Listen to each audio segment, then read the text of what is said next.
નમસ્કાર વિદ્યાર્થી મિત્રો, આપણે ધોરણ 11 ની અંદર ચેપ્ટર નંબર 3 ની અંદર જે લાસ્ટ ટોપિક જે બાકી હતો ત્યાંથી આપણે આગળ વધીએ કે છેલ્લે લાસ્ટ આપણે અનાવૃત બીજધારી વનસ્પતિઓની લાક્ષણિકતાઓ જોઈ. ત્યાર પછી આપણે આવૃત બીજધારીની વાત કરીશું. તો આપણે જાણીએ છીએ કે આવૃત બીજધારી જે વનસ્પતિઓ છે જે આપણા અત્યારે હાલ પૂરતા જે સિલેબસની અંદર ટોપિકને આપણે સ્કીપ કરેલું છે એટલે સિલેબસમાં આવૃત બીજધારી ટોપિક નથી, પણ આપણે જાણીએ છીએ કે ધોરણ 12 ની અંદર આની અંદરથી ચેપ્ટર નંબર બીજું જે છે એની અંદર આ ટોપિકની ચર્ચા આવશે. એના અનુસંધાનમાં ધ્યાનમાં રાખીને આપણે અત્યારે હાલ આ ટોપિકની ચર્ચા કરીશું. અત્યારે હાલ પૂરતો આ ચેપ્ટરમાંથી આ ટોપિક આવૃત બીજધારી નથી, પણ તેમ છતાં 12માં રિલેટેડ છે એને ધ્યાનમાં રાખીને આપણે આ ટોપિક જોઈ રહ્યા છીએ. તો આપણે જે વાત કરેલી અનાવૃત બીજધારી વનસ્પતિની, તો આપણે એક મુદ્દાની ત્યાં વાત કરેલી કે અનાવૃત બીજધારી જે વનસ્પતિઓ હોય કે જેની અંદર આપણે કહેલું કે અનાવૃત એટલે બીજધારી ખરી. તો બીજધારી એટલે આપણે જાણીએ છીએ કે બીજધારી વનસ્પતિ એટલે શું કે જેની અંદર અંડકો ખુલ્લા છે, જેની આસપાસ બીજાશયની દિવાલ નથી આવેલી. બીજાશયની દિવાલ નથી એટલે એની અંદરથી ફલાવરણ બનતું નથી, એટલે ફલાવરણનો અભાવ છે. અંડકો છે ખુલ્લા છે એટલે અંડકો ભવિષ્યની અંદર ફલન બાદ શામાં રૂપાંતર પામતા હતા.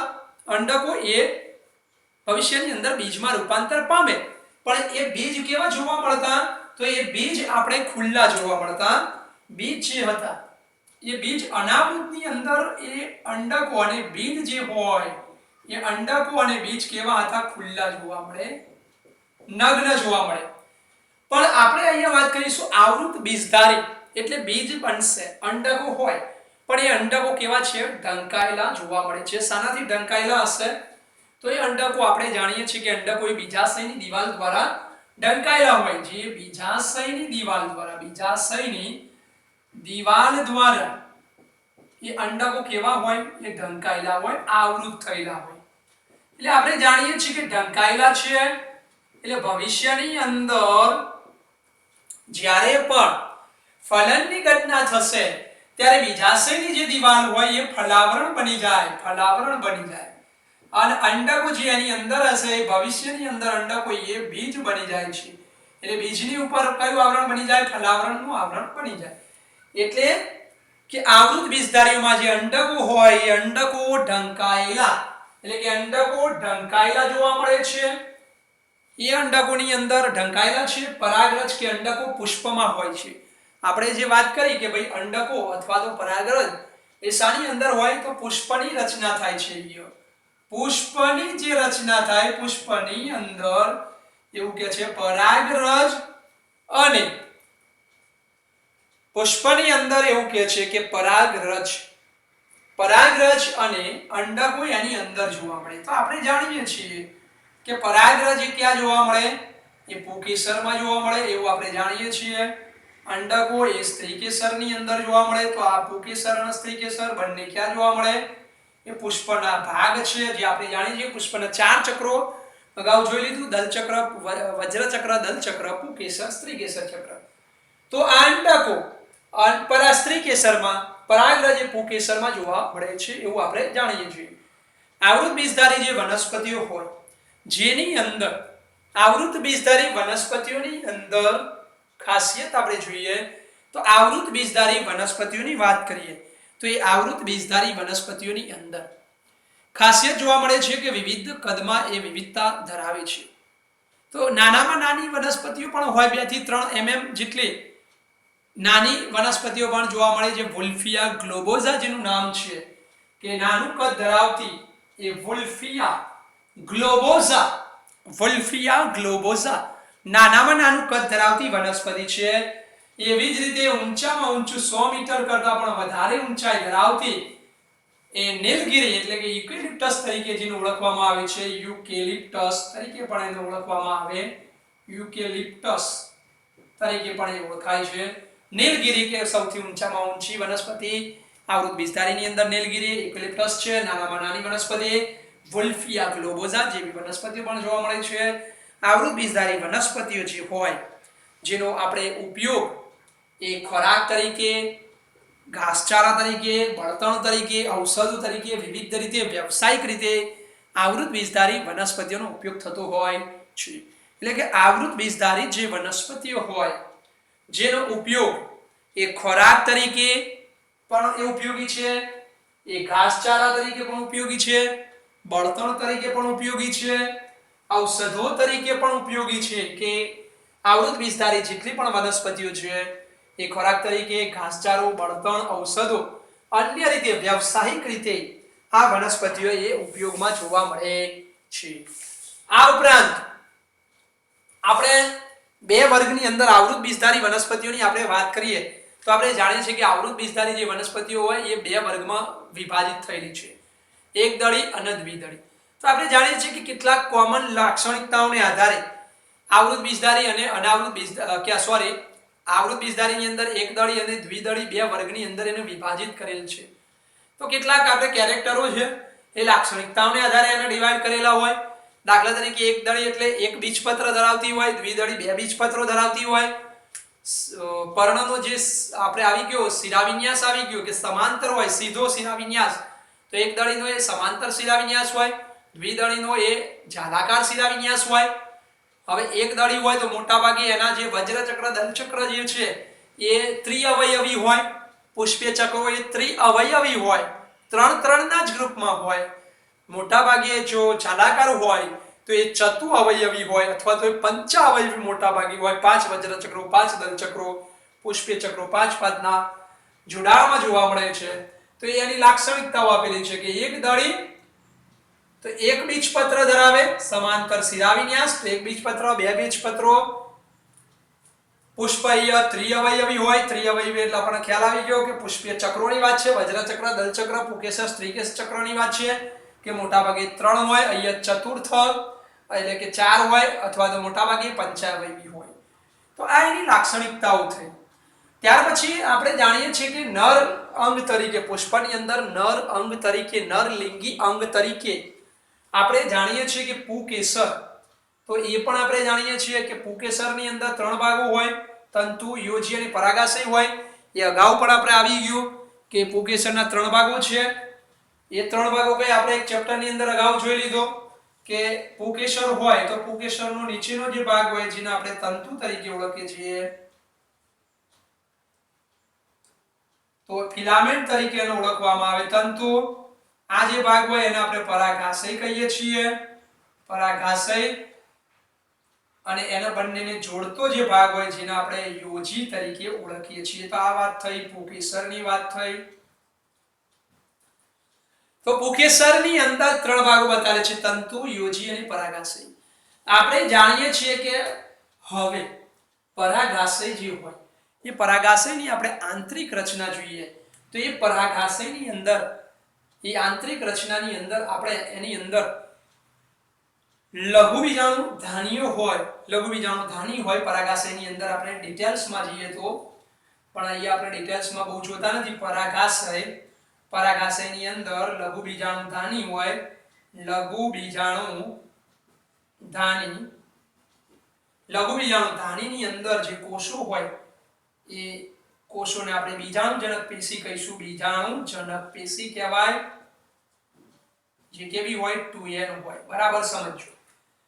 આપણે પુકેસરની વાત કરીએ છીએ, પુકેસરમાં પરાગાશયની વાત કરીએ છીએ. પરાગાશયની અંદર આની અંદર શું છે, લઘુ બીજાણુ ધાની હોય. લઘુ બીજાણુ ધાનીની અંદર બીજાણુજનક પેશી હોય, જ્યાં સમજાત કોષો છે. બીજાણુજનક પેશીના કોષો એ 2n છે. તો આપણે અહીંયા વાત કરી, જુઓ કે પરાગાશયમાં આપણે એવી વાત કરી, આપણે શું વાત કરી કે પરાગ માતૃકોષ એવી વાત કરી. પરાગ માતૃકોષ એ શબ્દ લખેલો છે, પરાગ માતૃકોષ. પરાગ માતૃકોષ ક્યાંથી આવ્યો? તો એ બીજાણુજનક પેશી જે હોય એના બધા કોષો સામો રૂપાંતર થઈ શકે, કન્વર્ટ થઈ શકે. તો એ સામો વિભેદન થઈ શકે. શબ્દ રૂપાંતર, વિભેદન જે પણ વાપરવું હોય આપણે વાપરી શકીએ. એ વિભેદન સામો બીજાણુજનક પેશીના કોષો બધા સામો કન્વર્ટ થાય પરાગ માતૃકોષમાં. પરાગ માતૃકોષમાં એ રૂપાંતર થયા. હવે બીજાણુજનક પેશીના કોષો પરાગ માતૃકોષમાં કન્વર્ટ થયા. પરાગ માતૃકોષ તો એ કેવા હશે? કેમ? બીજાણુજનક પેશી 2n છે. તો આ પણ કેવા રહે 2n રહે. બરાબર ક્લિયર સમજો. હવે પરાગ માતૃકોષ જેટલા પણ આ બધા કોષો હોય બીજાણુજનક પેશીના ઢગલો કોષો છે. આ એક લઘુ બીજાણુધાનીની વાત કરી છે. આમાં મોટાભાગે 4 લઘુ બીજાણુધાની હોય. તો આ પરાગ માતૃકોષી અર્ધીકરણ કરે. સમજો કે અર્ધીકરણ કરે. તો આપણે જાણીએ છીએ કે અર્ધીકરણ થાય એટલે એકમાંથી 4 બને. બરાબર સમજો. એક પરાગ માતૃકોષ હોય એમાંથી 4 બને, પણ અહીં બીજાણુજનક પેશી પરાગ માતૃકોષ હજારો છે એક લઘુ બીજાણુધાનીની અંદર. તો એવી લઘુ બીજાણુધાની જે છે એ 4 છે એટલે હજારોની સંખ્યામાં રચના બનશે. તો આપણે સમજવા માટે પરાગ માતૃકોષ અર્ધીકરણ કરે એટલે એક અર્ધીકરણ 2 એટલે એની અંદરથી 4 શું બને અર્ધીકરણને અંતે અર્ધીકરણ 1 થાય ને અર્ધીકરણ 2 થાય એટલે આ જે કોષો બનશે બધા કેવા બનશે n બનશે. n જે બન્યા એ બધાને આપણે શું કહીશું લઘુ બીજાણુ કહેવાય. શું કહેવાય લઘુ બીજાણુ અથવા તો શું કહેવાય એનો પરાગરજ કહેવાય. ક્લિયર બરાબર સમજો. પરાગ માતૃકોષ એ બીજાણુજનક પેશીના કોષો છે. પરાગાશય હતું. પરાગાશયની અંદર બીજાણુજનક પેશી 2n હતી. એ પરાગ માતૃકોષમાં રૂપાંતર થઈ 2n બની ગઈ. અર્ધીકરણ થયું એમાંથી લઘુ બીજાણુ અને પરાગરજ બની ગઈ. એકમાંથી 4 બને છે. તો આ કેવા છે n છે. આ બધા લઘુ બીજાણુ પરાગરજ એ n થઈ ગયા. આ બધા n છે એકમાંથી 4 બને. તો આવા તો ઘણા બધા હોય પરાગ માતૃકોષ. તો આ રીતે ઘણી બધી અસંખ્ય લઘુ બીજાણુ અથવા તો અસંખ્ય શું બનશે પરાગરજનું નિર્માણ થાય છે. તો અસંખ્ય પરાગરજ જે એકકીય n બને છે. આપણે આ વાત કરી પુંકેસરની. થોડુંક આપણે 12માં થોડુંક ડિટેલ છે, અહીંયા આપણે થોડું ટૂંકમાં જોઈએ છીએ. હવે એવી જ રીતે આ પુંકેસરનું ફિનિશ કર્યા પછી આપણે બાજુમાં સ્ત્રીકેસરની વાત કરીએ. બરાબર સમજી લો. સ્ત્રીકેસરમાં પણ 3 ભાગો હોય. આપણે જાણીએ છીએ કે નીચેનો તલસ્થ ભાગ હોય, સ્ત્રીકેસરનો ફૂલેલો જે ભાગ હોય છે નીચેનો, તો નીચેનો સ્ત્રીકેસરનો જે ભાગ હોય તો એ આપણે એને શું કહીએ છીએ બીજાશય તરીકે ઓળખીએ છીએ. તો આપણે જાણીએ છીએ કે આ જે નીચેનો ફૂલેલો જે ભાગ છે એને બીજાશય કહીશું. અને આપણે પુષ્પાસન ઉપર જોઈ લઈશું કે આ માની લઈએ કે આ એની અંદર અંડકો છે. અંડકો છે. તો આ ફૂલેલો જે ભાગ છે એને આપણે બીજાશય કહીશું. બીજાશય કહેવાય ફૂલેલો ભાગ. એની અંદર આવેલી જે રચના છે જેને આપણે અંડકો કહીશું. આ જે નલિકા છે જેને પરાગ વાહિની કહીશું. અને જે ઉપરનો જે ભાગ છે જેને પરાગાસન કહેવાય. પરાગાસન. તો હવે આપણે જાણીએ છીએ પ્રમાણે કે સ્ત્રીકેસરની અંદર 3 ભાગો છે. બીજાશય ફૂલેલો ભાગ છે, પરાગવાહિની છે અને પરાગાસન છે. તો 3 ભાગોની આપણે વાત કરી કે બીજાશય, પરાગવાહિની અને પરાગાસન. ક્લિયર? ઓકે. બીજાશયની અંદર શું આવેલા છે અંડકો આવેલા છે. તો આપણે અહીંયા દર્શાવ્યું છે કે બીજાશયની અંદર અંડકો છે. હવે એ અંડકને આપણે જો બહાર વિચારીએ કે બહાર લઈ લઈએ એ અંડકને, તો અંડકો હવે ક્યાં છે બીજાશયની અંદર છે. બરાબર હવે સમજવું પડશે કે અંડકો જ ક્યાં છે. તો અંડકો છે એ ક્યાં છે એ અંડકો આની અંદર છે. માની લો કે આ અંડક છે. હવે અંડકની અંદર એટલે માની લો કે આપણે બીજાશયની અંદર અંડક હતો એને બહાર કાઢ્યું. ઘણા બધા અંડક છે એમાંથી આપણે કોઈ એક અંડક લીધો. અંડક એ માદાજન્યુજનકનો વિકાસ કરે છે. પેલો જેમ પુંકેસરની અંદર પરાગરજ જે હોય આ પરાગરજ હોય એ પરાગરજ નરજન્યુજનક અવસ્થાનું પ્રતિનિધિત્વ જે રીતે કરે નરજન્યુજનકનું પ્રતિનિધિત્વ કરે એવી રીતે આપણે જાણીએ છીએ આની અંદર નરજન્યુ હોય પરાગરજની અંદર. તો અંડકની અંદર પણ એ માદાજન્યુ હશે તો આ એક અંડક લીધો.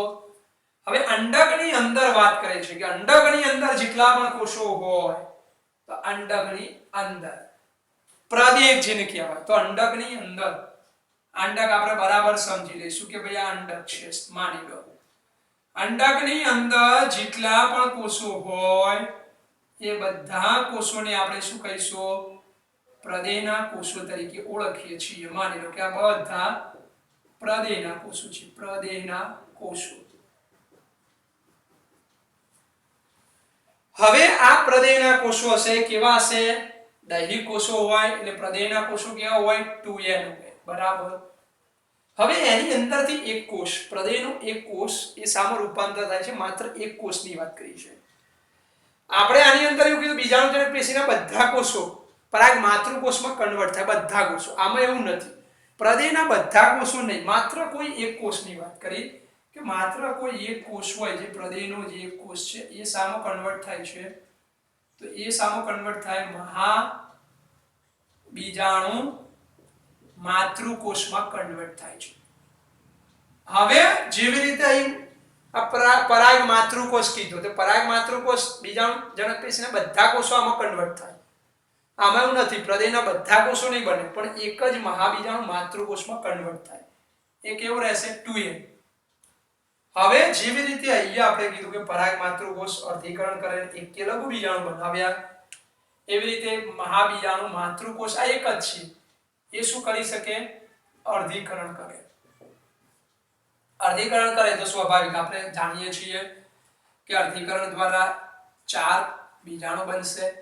એ 4 4 બીજાણુ કેવા હશે?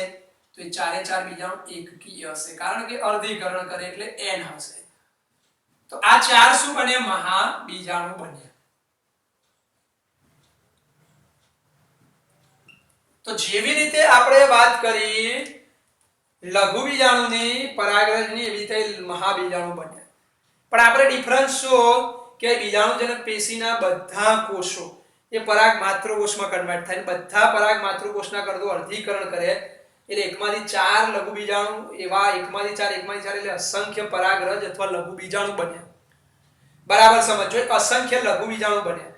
એ પરાગરજની અંદર નરજન્યુજનકનો વિકાસ થવાનો છે, તો એ નરજન્યુજનક અવસ્થાનું પ્રતિનિધિત્વ કરે. અહીં મહાબીજાણુ છે, એ મહાબીજાણુ પણ મહાબીજાણુ માતૃકોષ પ્રદેહનો એક જ કોષ વિભેદિત થાય. બરાબર સમજો, પ્રદેહ 2n છે એમાંથી બધા નહીં, પણ એક જ કોષ એ મહાબીજાણુ માતૃકોષની અંદર એ રૂપાંતરિત થાય છે. માત્ર અહીંયા એક જ કોષ રૂપાંતરિત થાય છે. એટલે હવે મહાબીજાણુ માતૃકોષનો એક જ કોષ કન્વર્ટ થાય તો એમાંથી મહાબીજાણુ માત્ર કેટલા બને? 4 જ બને. બરાબર સમજો, 4 જ મહાબીજાણુ બને છે. 4 મહાબીજાણુ બને. કેટલા? 4 મહાબીજાણુ બને. એ 4 મહાબીજાણુમાંથી 3 શું થઈ જાય છે? નષ્ટ થઈ જાય છે, અવનત થઈ જાય, વિઘટન થઈ જાય, અને એક જ મહાબીજાણુ એક્ટિવ રહે છે. મહાબીજાણુ જે હતું એ એક્ટિવ રહ્યું, એક જ મહાબીજાણુ. હવે આ એક જ જે મહાબીજાણુ છે જે એક્ટિવ છે એ 3 વખત સમવિભાજનની ક્રિયા કરે. આ n છે, બરાબર સમજો, તો n છે. હવે એને આપણે 3 વખત સમવિભાજન કરાવીએ છીએ. 3 વખત સમવિભાજન. સમવિભાજન એટલા માટે કીધું કે કારણ કે n છે એટલે n માંથી n જ બનાવવાનું છે, એટલે 3 વખત સમવિભાજન કરે. તો આપણે જાણીએ છીએ કે એક જો મહાબીજાણુ હોય અને સમવિભાજન કરે તો એકમાંથી 2 થઈ શકે. બરાબર છે. ફરીથી સમવિભાજન કરશે તો એકમાંથી 2 અને એકમાંથી 2 બનશે, એટલે સેકન્ડ સમવિભાજન. ફરીથી આ 3 એ 3 સમવિભાજન કરશે તો આ એકમાંથી 2 બનશે, એકમાંથી 2 બને, આ પણ એકમાંથી 2 બનશે અને આ પણ એકમાંથી 2 બનશે. એટલે કેટલા થયા ટોટલ? તમારા થયા કેટલા? જુઓ, એકમાંથી 2 બન્યા, એક સમવિભાજન થયું. હવે એકમાંથી 2 અને એકમાંથી 2 બન્યા. બરાબર છે. બીજું સમવિભાજન, હવે એકમાંથી 2 4 થયા, 4 માંથી એકમાંથી 2, એકમાંથી 2, એકમાંથી 2, એકમાંથી 2, 2 4, 2 6, 2 8 થયા. એટલે ટોટલ અહીંયા તમે વિચારો કેટલા કોષ કેન્દ્રો બનશે. અહીં મહાબીજાણુ હતું, એક જ એક્ટિવ રહ્યું, એ મહાબીજાણુએ 3 વખત સમવિભાજન કરી નાખ્યું. સમવિભાજન થયું એટલે એકમાંથી 2, 2 માંથી ફરીથી 4 અને 4 માંથી ફરીથી સમવિભાજન, 8 કોષવાળી રચના તૈયાર થાય છે અંડકની અંદર, જે માદાજન્યુજનકનું પ્રતિનિધિત્વ કરે છે. તો એ 8 એ અંડકની અંદર હવે ગોઠવાય છે. તો એ આપણે અંડકને આપણે આ રીતે ગોઠવવો પડે કે 8 કોષો આ રીતે અંડકની અંદર ગોઠવાય છે. આપણે આકૃતિમાં બતાવેલું છે કે 8 કોષો કઈ રીતે ગોઠવાય છે. બરાબર ક્લિયર? હવે બરાબર સમજો કે જે 8 કોષો બન્યા અંડકની અંદર, જે ભ્રૂણપુટનું નિર્માણ કરે છે એવું કહી શકાય. હવે આપણે જે 8 કોષો બન્યા, બરાબર સમજો કે 3 વખત સમવિભાજન થયું એટલે 8 કોષ બન્યા. 8 કોષ બન્યા. તો એ 8 કોષને આપણે ગોઠવી દીધા આકૃતિની અંદર કે ભાઈ આ અંડકની અંદર ગોઠવી દીધા કે અંડક જે હતો અંડકની વાત કરી છે કે અંડકમાં આ વસ્તુ બનશે તો અંડકની અંદર 8 કોષો બની ગયા એ અંડકની અંદર 8 કોષો બન્યા તો અંડકની અંદર 8 કોષો જે બન્યા તો આનું નામ આપણે આપ્યું કે ભાઈ 3 કોષો છે બધા જ દરેકે દરેક ભ્રૂણપુટના કોષો અહીંયા દરેકમાં જુઓ કે મહાબીજાણુ માતૃકોષ અર્ધીકરણ મહાબીજાણુ અને ભ્રૂણપુટ દરેક કોષ n છે એટલે હવે આપણે જાણીએ છીએ કે મહાબીજાણુ કેવો હતો n હતો અને n માંથી સમવિભાજન થયો એકમાં બે બને તો n જ બને ફરીથી બીજી વાર સમવિભાજન થયો તો એ n જ રહે ત્રીજી વાર સમવિભાજન થયો તો એ n જ રહેશે કારણ કે પિતૃ એ મહાબીજાણુ છે n હોય અને 8 બને તો બધા દરેકે દરેક 8 કોષવાળી જે પણ રચના એ આ રીતે બને છે એ 8 કેવા છે દરેકે દરેક 8 કોષવાળી રચનાને આપણે શું કહીએ છીએ ભ્રૂણપુટ કહેવાય શું કહેવાય ભ્રૂણપુટ તરીકે એને ઓળખવામાં આવે છે અથવા તો બીજો આપણે શબ્દ કેવો હોય તો કહી શકાય માદા જન્યુજનક કહી શકાય માદા જન્યુજનક અવસ્થા કહી શકાય બંનેમાંથી ગમે તે વર્ડ્સ વાપરી શકાય આપણે બુકમાં ભ્રૂણપુટ શબ્દ વાપર્યો છે માદા જન્યુજનક અવસ્થાનો અંડક એ પ્રતિનિધિત્વ કરે છે ભ્રૂણપુટ બનાવે દરેકે દરેક બધા જ કોષાની અંદર n હશે એટલે ઉપરના જે લખેલું હશે કે ભાઈ પ્રતિધ્રુવીય કોષો તો એ કેવા હશે n હોય 3 નીચેની બાજુ જે અહીંયા હોય એ બંને બે બાજુ લખેલા હશે સહાયક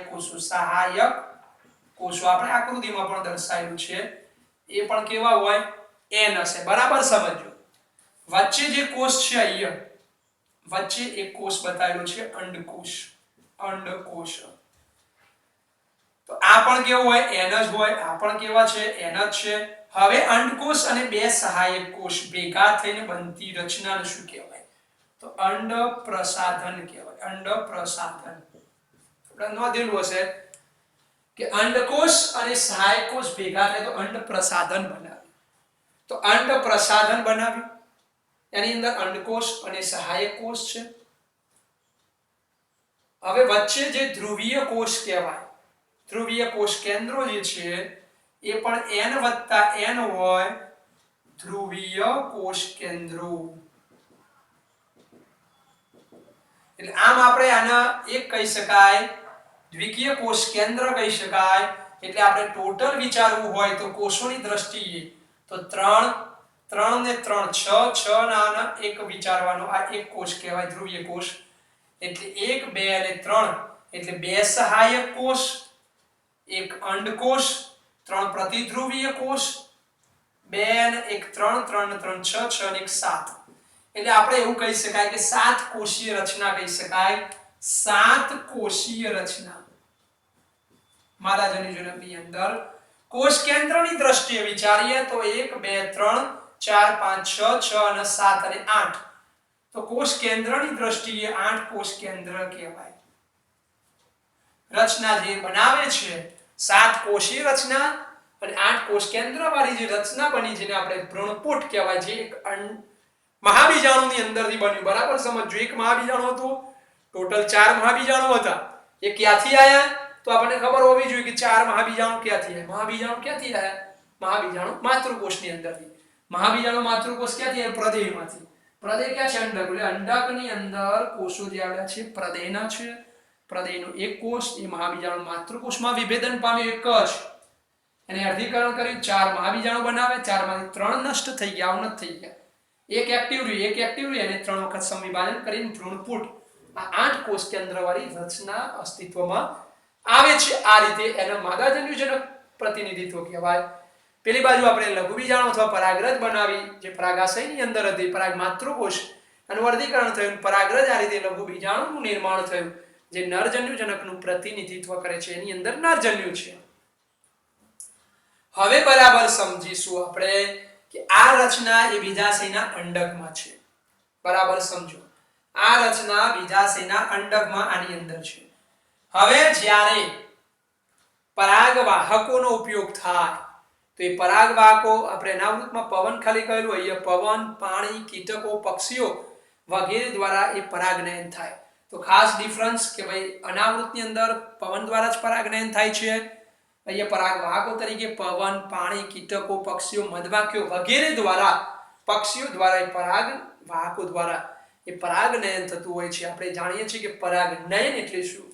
તો પુંકેસરની જે પરાગરજ છે એ સ્ત્રી કેસરના પરાગાસન પર સ્થાપિત થવાની ક્રિયાને આપણે પરાગનયન તરીકે ઓળખીએ છીએ. તો આટલા આપણે આવી ગયા કે પરાગવાહકો, પરાગનયન એટલે શું?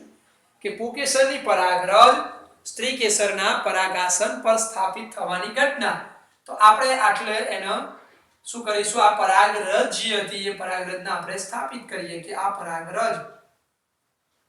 પરાગરજ જે હોય એ પરાગરજ લઘુ બીજાણુ જે વાત કરી આપણે એ પરાગરજ ક્યાં પડે છે?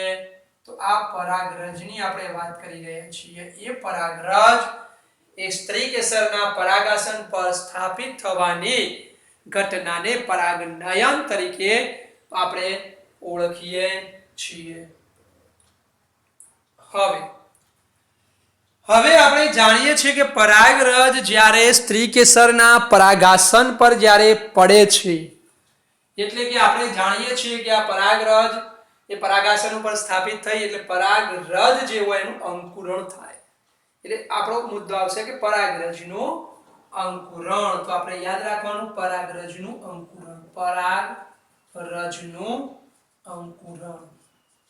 તો એ પણ આપણે જાણીએ છીએ કે જ્યારે પરાગરજનું અંકુરણ થાય પણ ક્યારે સ્ત્રી કેસરના પરાગાસન પર એ સ્થાપિત થાય ત્યારે પરાગરજનું એ અંકુરણ થતું હોય છે. તો હવે જો પરાગરજનું જ્યારે અંકુરણ થાય તો એ પરાગરજનું જ્યારે અંકુરણ થયું એટલે એમાંથી શું નીકળશે?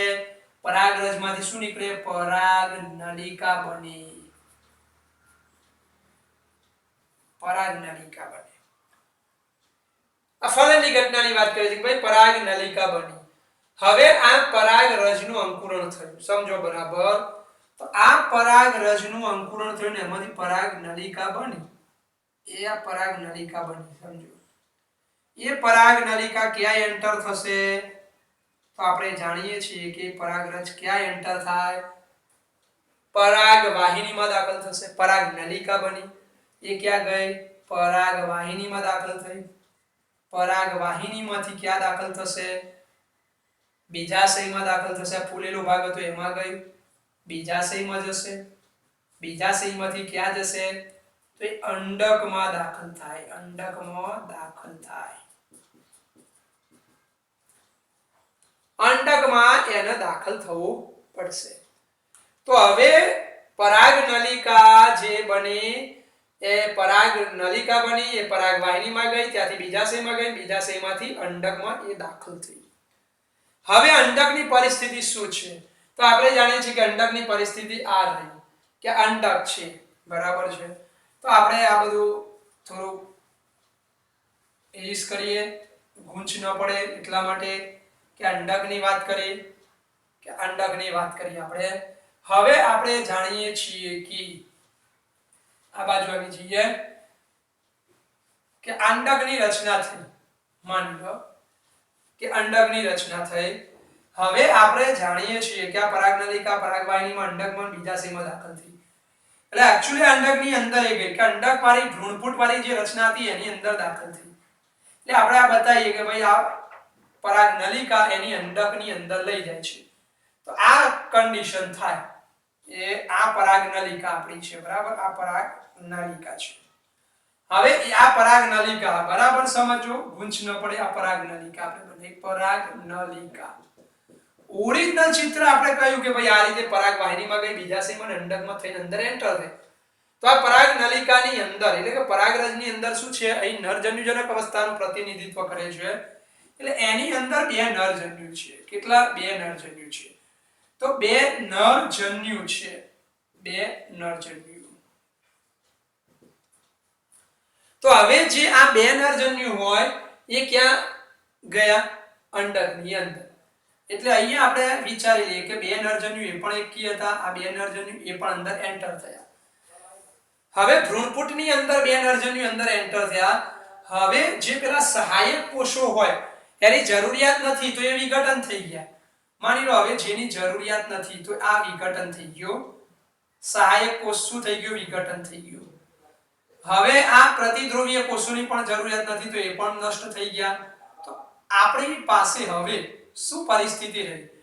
તો આપણી પાસે હવે એ બે નરજન્યુ, આ બે નરજન્યુની વાત કરીએ આપણે. આ શું છે? આ બે નરજન્યુ,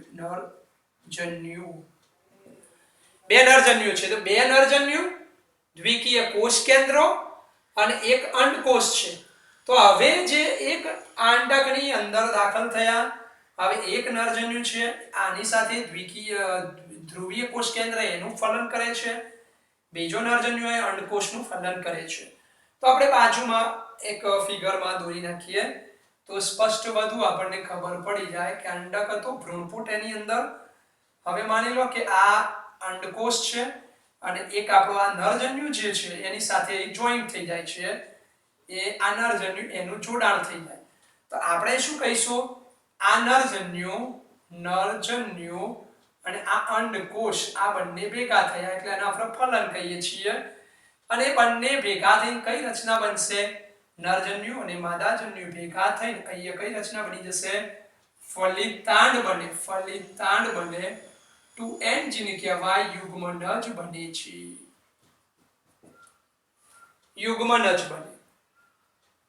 બરાબર સમજવું પડશે. ધોરણ 12 ની અંદર આવે છે આ કે નરજન્યુ માદાજન્યુ એટલે કે અંડકોષ બંને ભેગા થઈ ગયા અહીંયા એટલે યુગ્મનજ બની ગયું, ફલિતાંડ બની ગયું.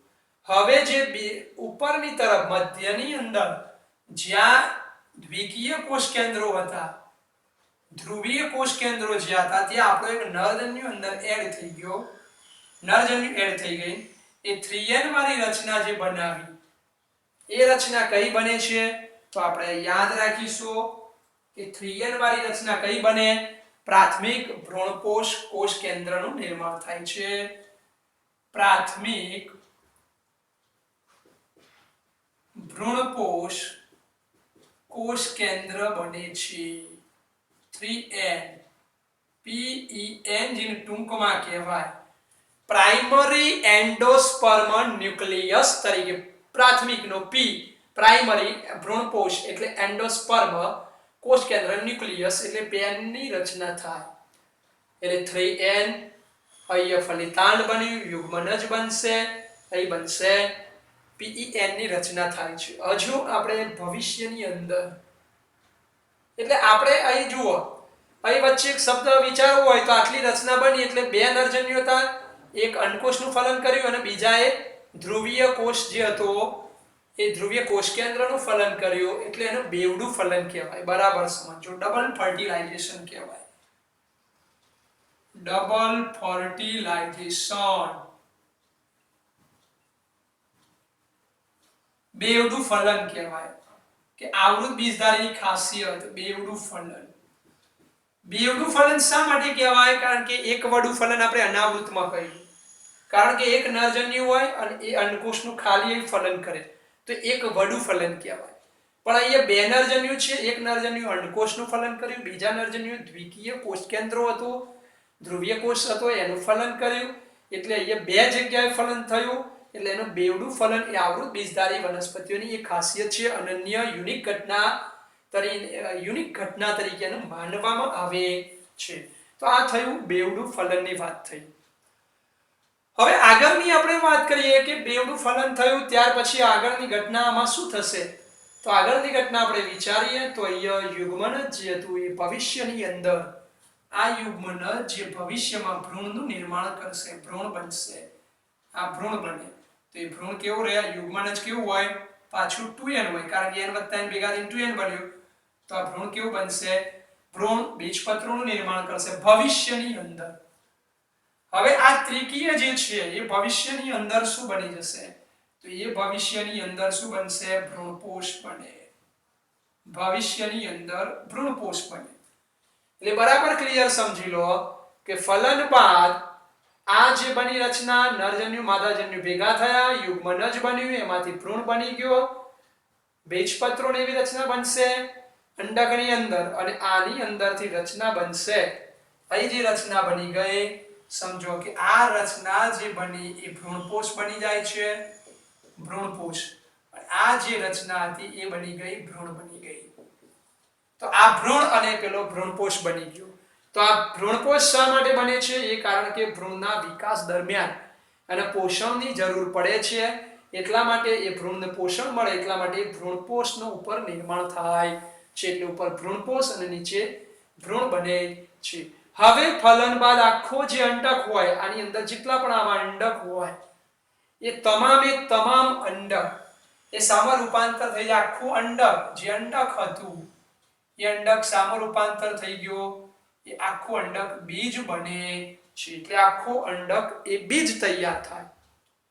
અને તમે વિચારો કે આ બીજાશયની જે દિવાલ હોય, અંડકો બધા હતા, અને આ બીજાશયની જે દિવાલ હોય અંડકની આસપાસ કે બીજાશયની દિવાલની અંદર અંડકો ઢંકાયેલા હોય, તો એ બીજાશયની જે દિવાલ હોય એ બીજાશયની દિવાલ જે હોય, બીજાશયની દિવાલ એ દિવાલ સામો રૂપાંતરિત થઈ જાય.